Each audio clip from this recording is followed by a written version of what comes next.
Welcome to another episode of Don't Call It Small. I'm your host, Natasha Foreman. If you don't know about me and you have no clue what this podcast is all about, let me share a bit. I'm the CEO of ForemanLLC, LLC, where we provide consulting, business support, and professional development services. And Don't Call It Small is where we talk all things business, share tips and news that you can use, and highlight the people and ideas behind the products and services that we buy. To learn more about my company and me, please visit ForemanLLC.com. Wow. Hello, everyone. It's Wednesday, or actually it's Tuesday. I'm so used to it's Tuesday. Oh, it's great to be back after taking a week off. If you didn't know, I was spending quality time at the ER last Tuesday. I'm joking. It was not. It was not all fun and giggles. But I spent several hours in ER last Tuesday after having some scary things happen to my body for about 3 days. And after Tuesday, I needed plenty of rest and relaxation, so I took it. So this week, you're going to hear episode 18 and 19. So yeah. I'm not going to leave you totally hanging. So today we'll do episode 18, and then tomorrow I'll be back with episode 19. So today let's talk about business and what it takes to succeed and thrive, not just survive. If you recall in episode 17, I discussed Robert Kiyosaki's quadrant, where we have the employee, self-employed, business owner, and the investor. If you haven't launched your own business yet, then you're most likely an employee. If you have a business, but you can't afford to take days, weeks, or months off, then, yep, you're self-employed. If you're a business owner, then you have created and nurtured a system enhanced by a team of specialists and generalists who are so good at doing what they do that you can take vacations and retreats without fear of your company suffering or stalling while you're away. Basically, your business is running like a well-oiled machine, and it doesn't need your hands constantly on it and your presence constantly there for it to function properly. That makes sense. Your business is making you money whether you're there or not.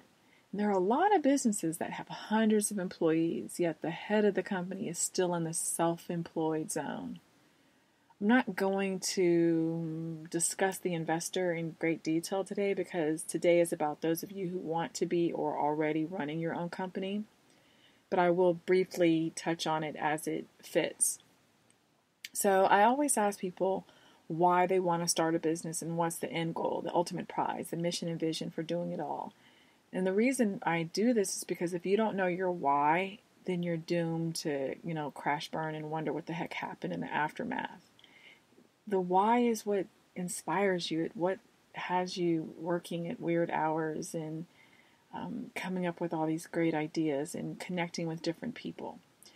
There's a consultant, Steve Siebold, who works with entrepreneurs and corporations on mental toughness and critical thinking. And he's also the author of the book, How Rich People Think.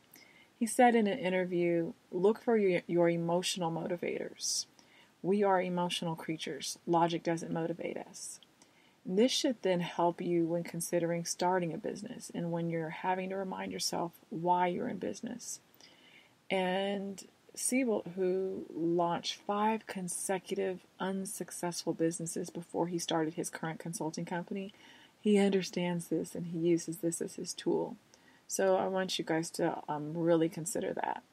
Starting and building a business is not for everyone, and some people are great at ideation, right? They're great at coming up with really cool, interesting, innovative, bold ideas, but they aren't well fitted to managing the business people and other resources that support those ideas.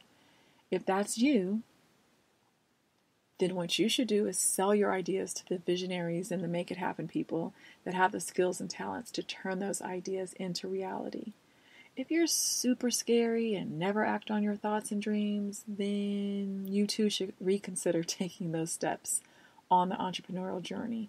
Business is all about risk. Some are greater than others, but it's always a risk. If there's no risk, then you're not focused on making money and earning a profit.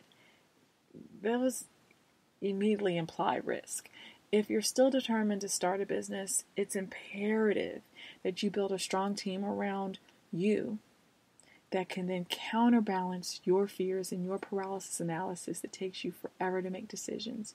You need to have people who are smarter, bolder, and more courageous than you. But my honest opinion is this. In scenarios where your leadership and ability to make a decision, most likely a scary one, your team will be relying upon you to lead them. And who do you know follows a person who's constantly operating out of fear? You might want to consider just investing in other business ventures so you can minimize your risk, but understanding that there's still risk. You just don't carry the brunt of the weight, though. We'll talk more about investing in an upcoming episode. I just want you to understand that you have options. So let's look at the ingredients of entrepreneurs and business owners. As I've stated in previous episodes of this podcast, they don't believe in can't and impossible. And you better not tell them no, because they'll just keep seeking and searching until they find a yes. They understand the change is not only inevitable, they work to bring it and make it happen as often as needed to bring the results desired. They always build teams and advisory boards of people who are stronger, better, wiser, and possibly crazier than them, right? You kind of have to be a little crazy, a little wild child to be in that entrepreneurial realm. They also make sure to include risk takers and realists and people who can sharpen them to make them better. There should be some people on your team who aren't yes people. And I'm going to say this, if your team is mostly yes people, then you're operating with a lot of blind spots, and that's taking risk to a whole other level. Yes people won't tell the emperor he doesn't have on clothes.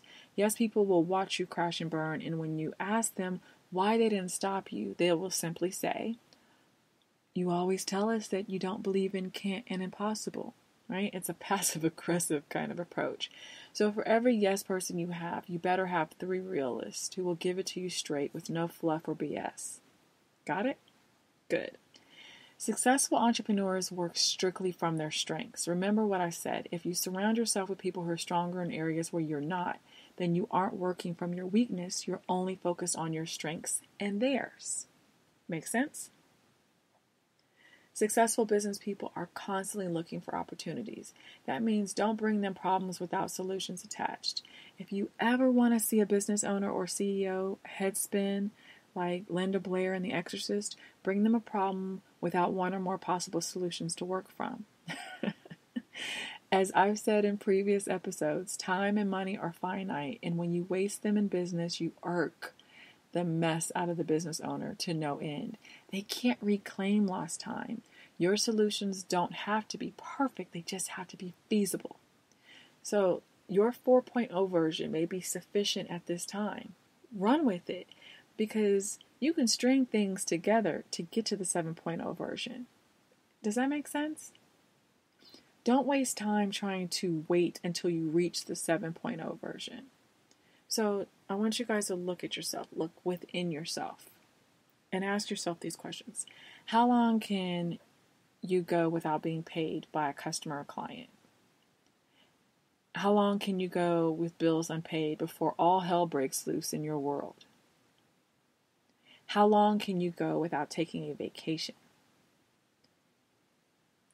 These are some real questions that some people don't actually consider, and some people just kind of gloss over it, and then when these things come back, they're like, it just blindsides them. The reality is sometimes, especially in the birthing process of your business, you'll find that your money flows in like a game of hopscotch. It's not always consistent. It's not always enough. There are months where you have more month than money, right? You have more money going out than coming in.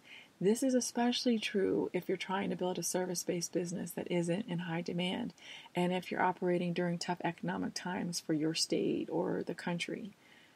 During our economic downturn in the mid-2000s, it wasn't the wisest decision to open a restaurant, clothing store, furniture store, or any other business that would require people to contemplate how they would invest their discretionary income.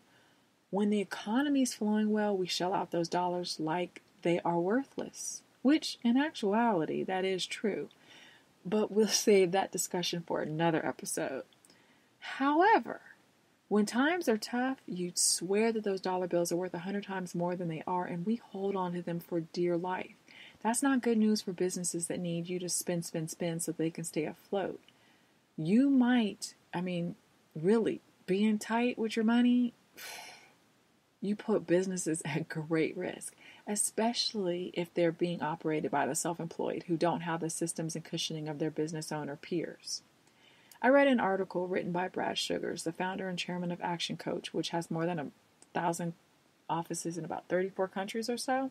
And he shared a great resource for learning about systemization. And it's Michael Gerber's E-Myth book series.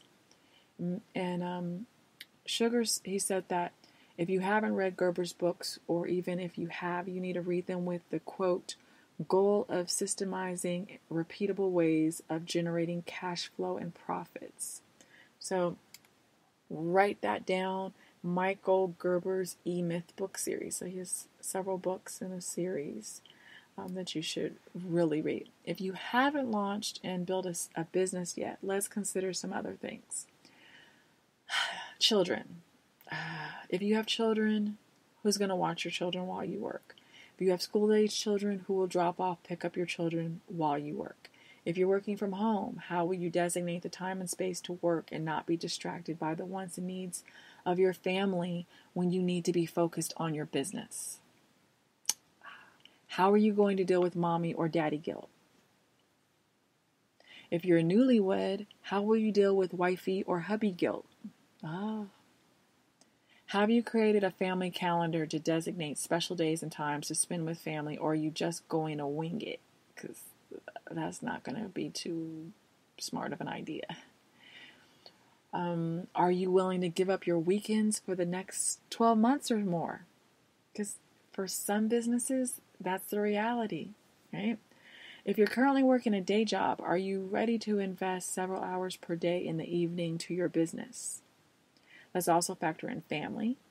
So if you work 9 to 5 and then you have to build in roughly 3 to 4 hours of travel, dinner time, family time, that means you'll have to work your business from 9 p.m. to 1 a.m. or 2 a.m. Then get to bed, catch some Z's for 4 to 5 hours before you have to hit the daylight of the next day.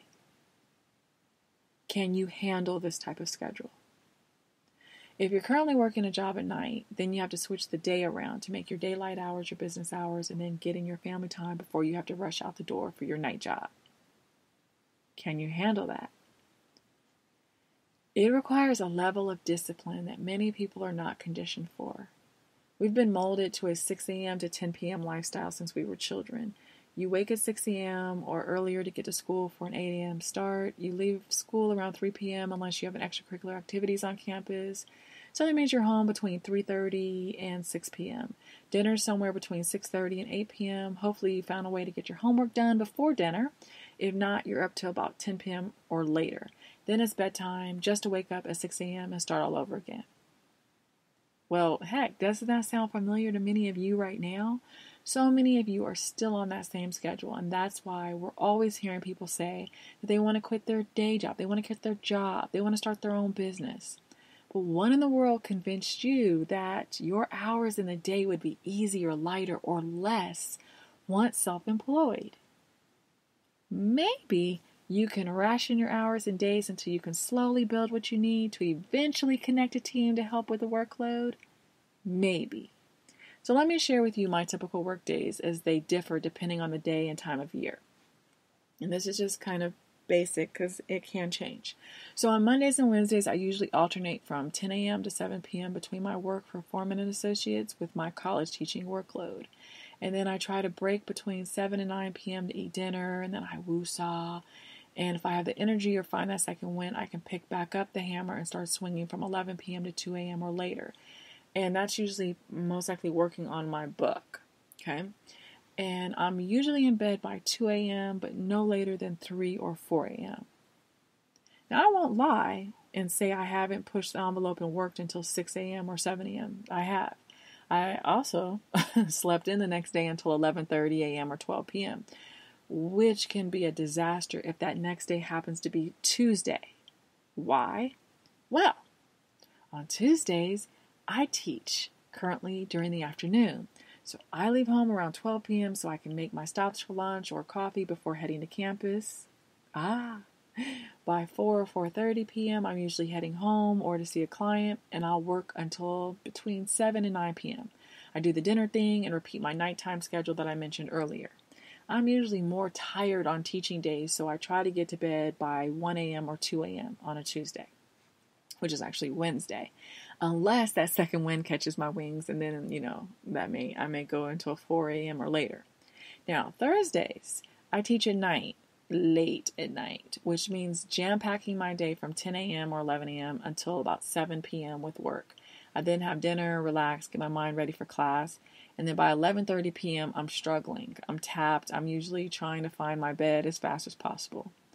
I try to climb into bed by 12:30 a.m. And there have been times where I've been moved. Now, I won't lie, there's been times I've been moved to work on my new book, and I push myself to find a third wind. And I kind of soar through till about 3 a.m. or 4 a.m. And then by that time, I'm moving like a zombie. Now, Fridays are go with the flow days. My work can cease at 5 p.m., 7 or 9 p.m. I rarely pick things back up after that time. I'm really trying to be more focused on making sure that I make the most of my Fridays, get my day done, and then I can try to relax and recoup. Saturdays and Sundays are also go with the flow days. I don't have designated work or play times. I'm getting in the habit of committing the time to work when I know it's needed, and then I designate playtime accordingly. I used to think it was cool to work 90 to 120-hour weeks until I found myself in the hospital and doctor's offices looking mighty silly. Let's be very clear. There's no balance, no fun, no peace, no living if you're working 90 to 120-hour weeks. You're just a glutton for punishment. All right? There's a huge difference between hyperactivity and productivity. You would shock yourself to see how much you can get done in 4 hours if you told yourself you only had 4 hours to get work done. Instead, we tell ourselves that we have 8 hours or all day or all week to get the work done. And guess what? It takes 8 hours all day or all week to get it done. If we recondition our mind, systems, and processes to work smarter, we would get more done in less time. And I have to remind myself this all the time. Since I'm a night owl, it's always been helpful for me to work late night because I have less distractions from family, friends, social media, phone calls, emails, text messages, etc., etc., etc. Nobody needs me from 12 a.m. to 4 a.m., not even my dog Bishop. So I can work in almost pure silence. However, this can bite me in the butt if I need to be somewhere at 8 a.m. or 9 a.m. the next day. I don't do well trying to operate off of 4 to 5 hours of sleep, so I definitely need to make sure that I'm etching in 6 to 8 hours. I can occasionally do 4 to 5 hours, but if it's a consistent thing, I find myself burning not only both ends of my candle, but the middle starts burning up too, and that's never a good time in my life when that happens. It's also just downright stupid. That's also why I try to discipline myself to work theme days that I described the other week. I think it's episode 16 or 17. I'm not always consistent there. That's because I'm still in self-employed mode. I haven't made it to the business owner level yet. When I do, though, I have some islands waiting and ready for me to skip across for weeks at a time. Until then, I correct, adjust, rework, and try again. But I have to work smart so I don't have to work so hard. Burning both ends of your candle isn't cool. It's not a bragging point. It's, as I said earlier, stupidity, plain and simple.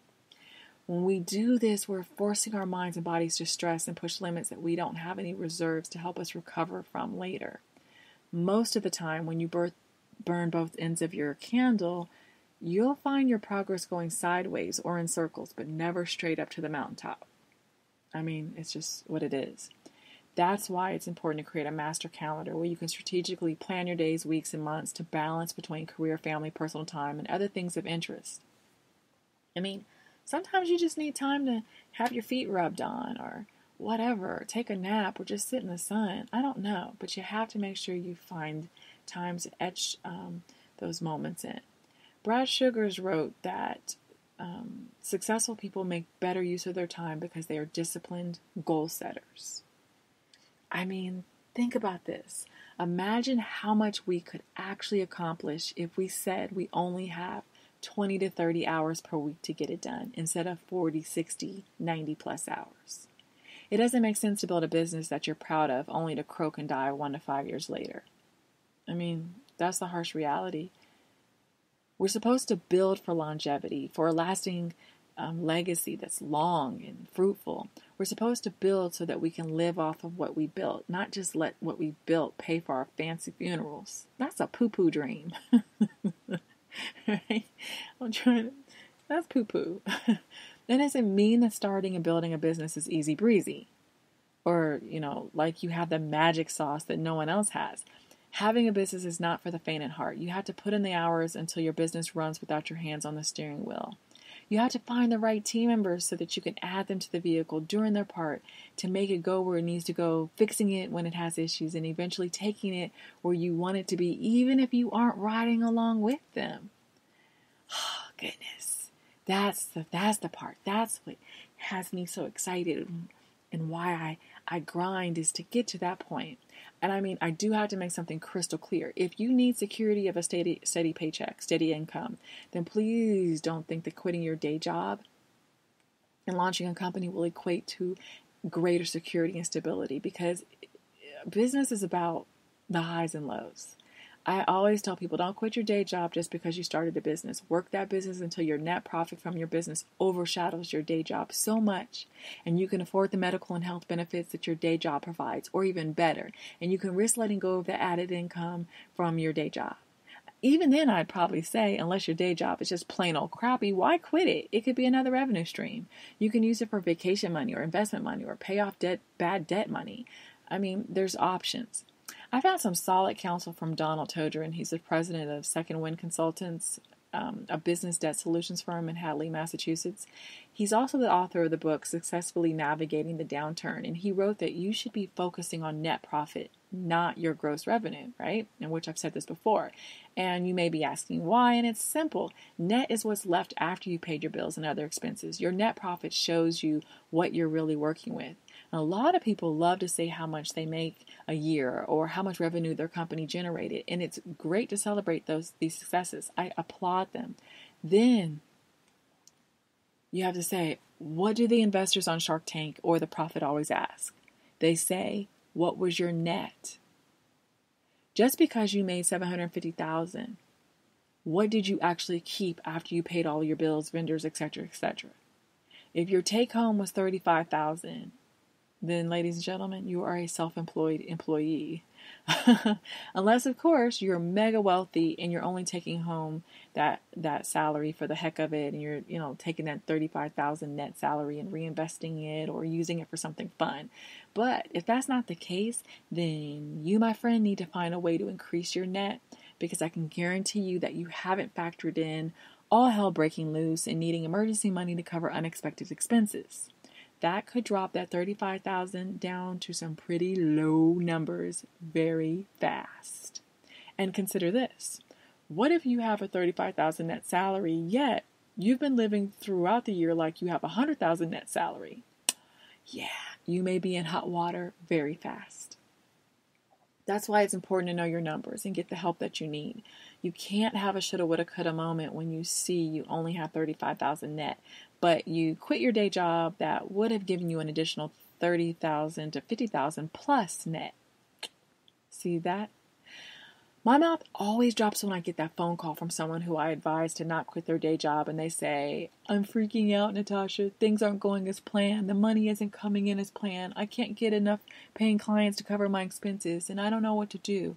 And as we speak, I always get them to acknowledge that this is the very point in their lives. And this is the reason why I didn't want them to quit their day job. This very point right here. I know what it's like to not have health insurance. I know what it's like to have crappy or less than desirable self-insured insurance. I'm an adjunct college professor, which means no health or other employee benefits. It's like, you're on your own, kid. That means I have to self-insure. And I'm used to this, though, because of all my years of being self-employed and having to self-insure. When you're self-employed, you don't have all those cushy perks of a corporate health plan, especially when the plan covers hundreds or thousands of workers. Insurance plans look better, the more bodies that they cover under the plan. Insurance works off of unit numbers. The more units that they can cover, the greater the options for coverage. If it's just you, then you're going to have to pay a heck of a lot of money in monthly premiums and deductibles to get the type of coverage that you can easily get through a corporate plan. So if you're currently, you have good, pretty good, excellent, great insurance benefits, please don't toss them aside for a business idea that has yet to produce enough fruit from your labor to easily replace your insurance and other benefits.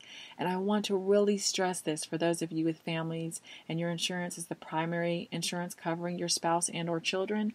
Don't strip them of benefits that you can't easily replace because you want to chase that pretty kite. When you can't risk not having income for months, you shouldn't risk letting go of or being fired from your day job. Work your business around your job until your job becomes irrelevant. But don't give your day job the middle finger just because you had this great idea to go and start a business of your own. Trust me, you'll be staring back at your middle finger in no time. Let me also say this. Please don't let social media fool you into thinking that everyone launched a business on day 1 and became filthy rich on day 100. There's a lot of failure, and other F words going on and being said for years since launch. How many entrepreneurs have you heard say that they started numerous companies and how most of them failed and fizzled? It's because that is the reality. The ideas sound awesome to us, but if they aren't awesome to the marketplace with tons of customers consistently buying those ideas that you're selling, then they are just ideas. I've had plenty of businesses and they ran their course, or I just let them go, or whatever, right? And then you go on to something else. So I have another point that I really want to stress, and it's this. Please, please, please don't compare your career and your business with the rising and climbing of a person in entertainment and sports. Those worlds should not be compared to yours unless you're working in those industries. And even then, I still would say, please don't compare your reality to your perception of someone else's reality. It's all about perception and perspective. The reality TV star or entertainer who stacked their paychecks from shows, performances, and appearances is working from a different strategic plan than yours, and you're only seeing them once they landed the deal on TV or in music. You didn't see their years of struggle leading up to that point, unless you're talking about a certain reality TV family who got fast-tracked through nepotism and other strategic moves. But even then, please don't play the comparison game. I always have to say this because this is the age of social media and we are so obsessed with scrolling through people's profiles and timelines, oohing and awing over their curated pictures and videos. And that's why so many people are vying for positioning to be the next Insta celebrity, influencer, or whatever. Everyone wants to be on TV, wants to be seen, but you're not looking at the behind the scenes. While you're amazed by their glitz and glamour, you're suddenly shocked and horrified when you find out that their lives weren't all what they thought you thought they were, right? And what they thought they were. When you find out that they too struggle and fail, you're mortified. Their perfect bubble that you created in your mind has been burst, and you don't know what to do. And that's what happens when your vision's blurred. That's what happens when you invest so much time in other people's lives. The time you waste obsessing and coveting other people's lives is time you can't reclaim. And what did I say that distinguishes successful business people from the crowd? They don't play around with their time. Heck, you shouldn't be playing it anyway. Stop looking in other people's yards. Focus on your own. Water, fertilize, cut, trim, and take care of your own yard. If yours looks beat down, it's because you aren't taking care of it. Okay? All right. This leads me to the next clarifying point. If you want to start a business because you want to get rich quick, please stop now. It takes time. You have to build before you can climb. You have to crawl before you walk. You walk before you run. You can't bench press 400 pounds until you can press 100, 200, 300, 350, and 375. You sound more like a wannabe investor than a business owner. I mean, let's just keep it real. Because even with investing, there's no guarantee that one or more investments in March will lead to a kapow by October or even by the following March. For most investors, it takes them years of investing and reinvesting to build strong portfolios that they are confident in. And they still come with risk, some with greater risk than others. Speaking of money, usually the person who wants to get rich quick is also the one who blows through money and ends up broker than when they started. Successful business people are dedicated students of currency, money, and the management of money and finances. They align themselves with people who are specialists in these areas so that they can learn what money is and isn't. They learn about finance and economics. They learn how to invest, how to get their money to make money for them, and they learn how to defer gratification, which is a laughable statement for so many people in this microwave mindset of, I want it now.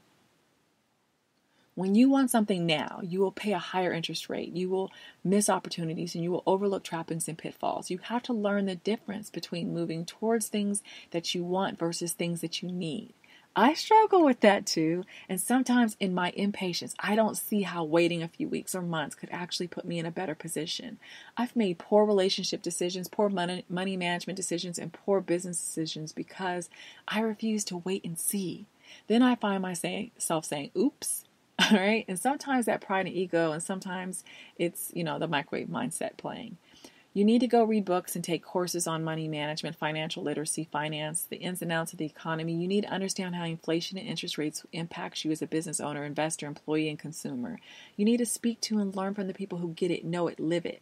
And something that is interesting about business that investors get is that you need to have cash on hand, not be asset heavy and cash deplete. Oftentimes we know how much cash we have to start a business, but then the concept of cash gets lost in the forest of managing the day-to-day. And then there are a large number of people who don't know the numbers. They don't know how much cash they need to start and operate their business from 12 to 24 months. Yet they jump and launch anyway because the microwave timer went off and they think they have to hurry up and do it. So Donald Todron wrote that people shouldn't start a business until they have the cash needed to operate. He also wrote that in knowing your numbers, you should check them daily and make all decisions based on what they tell you. Using the cash flow pro forma is one of the best calculations you can refer to. And we'll be discussing this and other calculations in episode 20 when my right hand, Ebony Brown, joins us for the first time. Yay! You'll also have to be willing to toss all of this into the flames, the water, and the whatever. You'll have to be willing to cut your losses and move on, and just understand that change is inevitable. As I mentioned earlier, your idea today may be deemed worthless by consumers in 5 years, or heck, even next year. Are you willing to ride the wave until it fades or until the next one comes? Explore and determine what kind of entrepreneur you are. And are you only looking for some part-time money to supplement your daytime money? Are you trying to sell ideas? Are you trying to build ideas to sell to the highest or first bidder? Are you trying to build ideas and join them with other ideas? Are you trying to build an idea that can last most or more than one generation or two? Are you trying to build an idea and hand it off to someone else to manage so you can focus on other ideas? Figure it out, what works for you. There's no right or wrong. There's just what works for you, what's right for you. Being an entrepreneur is a journey. Make the most of it. Take it for what it is. Make it whatever you can and live each day breathing in and appreciating the moments. Now, let's pivot so I can introduce you to 3 people that I know that I think you should know. The first person I want to share with you today, I've known since we were in high school. Thanks to social media, we reconnected several years ago, and I now get to stay in touch with he and his super awesome wife online. I'm excited to share all that my friend has been up to over the past umpteenth years. After graduating from high school, he became a member of the U.S. Air Force stationed all around the world, and after years of service through the Air Force, he was medically retired, and he found his way into the Naval Reserves, where he spent 10 years in San Diego. In 2015, he retired after almost 22 years of military service. He then did something that shocked, amazed, and thrilled all of us. He took a leap into the fitness world, specifically dance fitness and later wellness coaching. And the connections that he formed through his fitness career inspired him to begin writing and sharing his experiences before and during that era in his life. He created a Facebook page, Inspiration with Sean Puffy Brown, and you can find it at Sean's Thoughts with a Z at the end. That's SEANS, Thoughts with a Z at the end.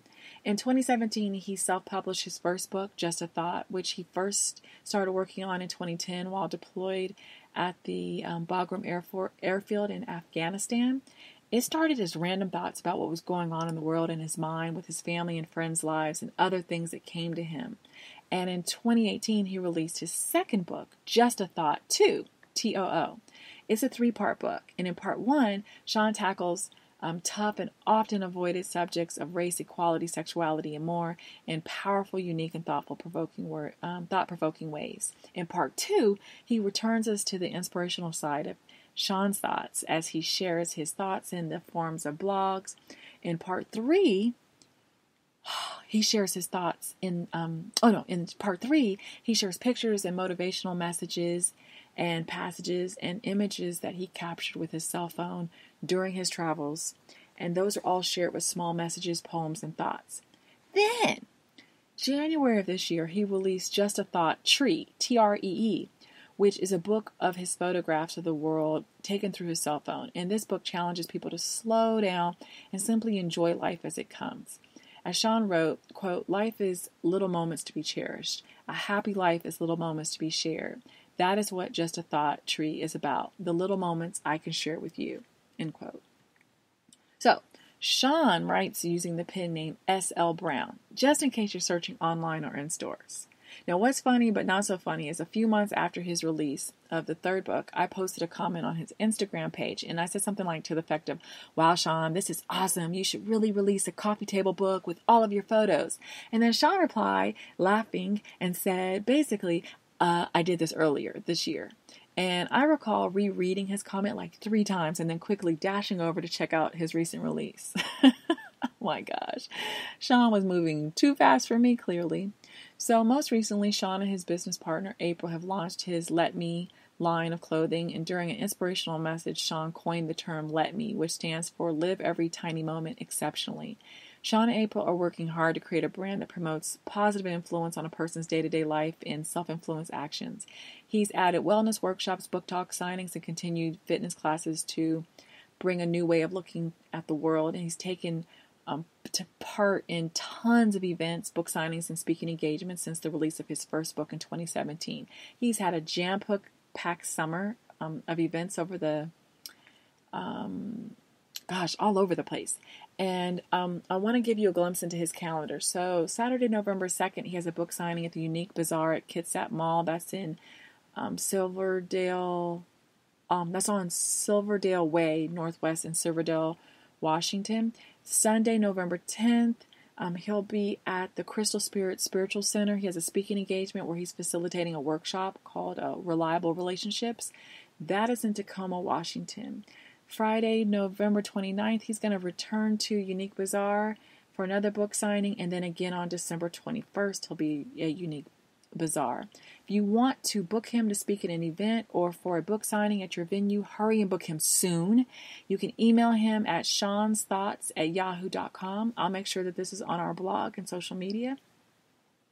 You can follow him on Facebook at Sean's Thoughts with a Z. On Instagram and Twitter, it's at Sean's_thoughts. He has 2 YouTube channels. One is Zumba with Sean Puffy Brown, and the other one is Sean's Thoughts. I'll provide links to both in our blog and as well as the summary of the podcast. You can request him to speak at an event, purchase his books, clothing, and other merchandise at Sean's-thoughts.com.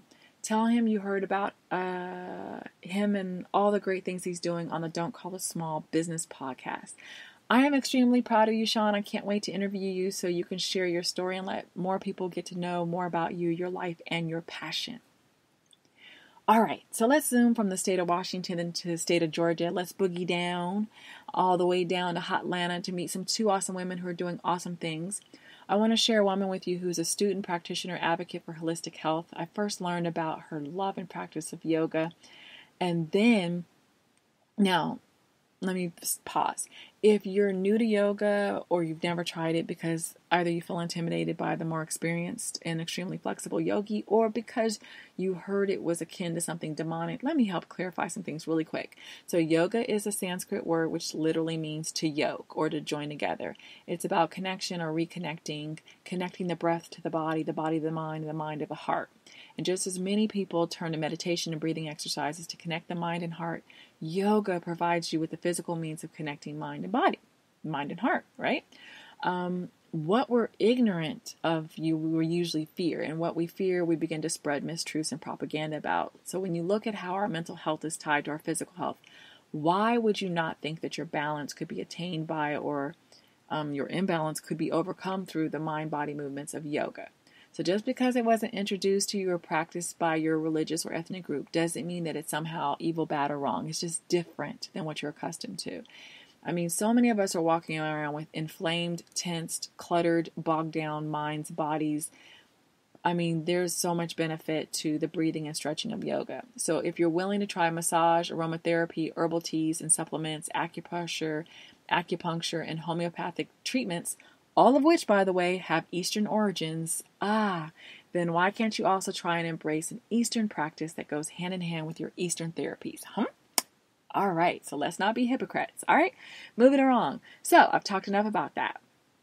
Now, I was introduced to this woman by our mutual friend, Billy Harris. You should remember her from episode 6. Billy Harris is the CEO of the Vino Van LLC. Remember Billy? Yes. So, this fellow former track and field athlete, she's also a plant-loving, free-spirited philosopher. I immediately connected with her energy and spirit, and after spending quality time with her at various events hosted by Billy, this phenomenal woman and I connected on Instagram, and I'm going to share a little bit about you. She started her journey in mind-body balance in 2005 when she became a licensed massage therapist. Since then, her enthusiasm for holistic health has grown into an obsession for herbalism, botany, yoga, and the metaphysical. She has private yoga training on YouTube, on her YouTube channel, where she started to feature some training for beginners. Her training can benefit those of you who need greater range of motion, help you gain better inner balance. It can help you with strength training and improve your focus. She also does yoga training for athletes to help improve their performance. So, who's this woman? She's the Twisted Hippie, also known as T. And I mean, oh my goodness.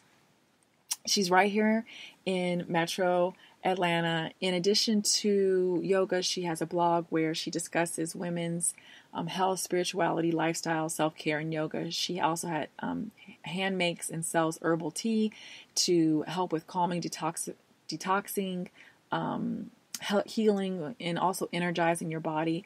I'm just going to quickly name some of the teas that she has. She has one called She Twerks. It has the Go-To Cola, green tea, lemon verbena, dry pineapple, ashwagandha, ginkgo leaf, dry mango, and stevia. She has another one that's called Flush Me Out that helps you feel less bloated, rejuvenated, refreshed. Let's see, that has rhubarb and burdock root and stinging nettle leaf, some other great ingredients. And then she has several other teas that you can choose from based on your needs. So you really need to go to her site to connect with the Twisted Hippie. I love that. I love the name that she gave herself.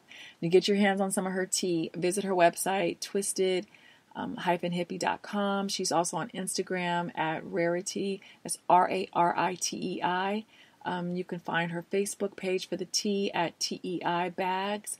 And then her Facebook page is Twisted Hippie TEI. You can also find her YouTube under Twisted Hippie, and I'll provide a direct link on my blog. So be sure to sign up for her newsletter. Tell her you heard about her on Don't Call It Small Business podcast. Now, next woman, the next amazing woman I also met through our mutual friend Billy. And just like T, I instantly clicked with this queen. She's an auto broker, real estate agent, and so she can hook you up with a vehicle and a home. Hey, I love her personality, style, and outlook on life. She also has the cutest doggy, who just like my bishop has her own social media accounts. And who is this doggy lover, auto broker, realtor who loves traveling and being in, on, and near water? Her name is Corinne Dunhams. And if you're ready to purchase your first, second, or fifth house, you can contact her by phone at area code 678-463-2079 or by email at keryn.realtor@gmail.com. If you're looking for a vehicle or even a boat, yep, I saw a boat on her site. Check out Network Auto Sales of Atlanta. They're located at 2759 Delk Road in Marietta. Their number is area code 678-463-2079. You can also view their current inventory at shopnetworkautos.com. They update regularly. So you can follow her on Instagram at Corinne Sells Cars Too and Real Estate Corinne. Oh my goodness. Guess what time it is? Do you know what time it is? It's that time again. It's time to wrap up and go our separate ways. Until next time, if you have questions or suggestions, please email them at don'tcallitsmallbiz@gmail.com. There's a quote from Harvard Medical Faculty psychologist Jeff Brown who says, "You should enjoy the pursuit of success. The chase lasts much longer than the catch." With that, check us out on Instagram and Facebook at Foreman & Associates and on Twitter at ForemanLLC. And, of course, you can follow me at Natasha L. Foreman. Whatever you do, Keep it. Remember what I say to you. Don't call what you're planning, thinking, or doing little or small. Go big, go bold, or go nowhere. I'll see you here tomorrow for episode 19 of Don't Call It Small, where we'll discuss the business support services that your company needs. And of course, I will also share some entrepreneurs that you should get to know. Have a super awesome day and week.